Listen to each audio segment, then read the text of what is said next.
মমতাজের দৃষ্টান্তমূলক শাস্তির দাবিতে বিক্ষোভ মিছিল ও মিষ্টি বিতরণ।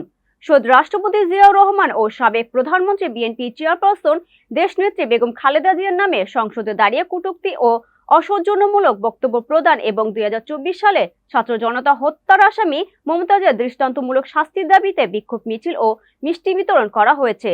মানিকগঞ্জ সিংগার প্রতিনিধি আব্দুল গফুর আইটিভি বাংলাকে জানিয়েছেন, গত বুধবার বিকেলে 5:30টার দিকে সিংগার উপজেলা শাখার সিনিয়র যুগ্ম আহ্বায়ক মোহাম্মদ সাইদুর রহমান সাগরের নেতৃত্বে বিক্ষোভ মিছিল অনুষ্ঠিত হয়।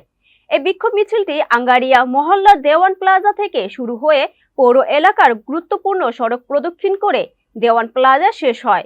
মিছিল শেষে বক্তব্য দেন সিংগার উপজেলা শাখার সিনিয়র যুগ্ম আহ্বায়ক মোহাম্মদ সাইদুর রহমান সাগর, পৌর যুবদলের সিনিয়র যুগ্ম আহ্বায়ক রফিকুল ইসলাম মিন্টু, উপজেলা ছাত্র দলের সাবেক যুগ্ম আহ্বায়ক কামরুল হাসান শাকিল প্রমুখ। এ সময় উপস্থিত ছিলেন পৌর যুবদলের যুগ্ম আহ্বায়ক মুমিনুল ইসলাম মুমিন, উপজেলা স্বেচ্ছাসেবক দলের নেতা রমজান আলী সহ বিভিন্ন পর্যায়ের নেতৃবৃন্দ। অনুষ্ঠান শেষে সকলের মাঝে মিষ্টি বিতরণ করা হয়।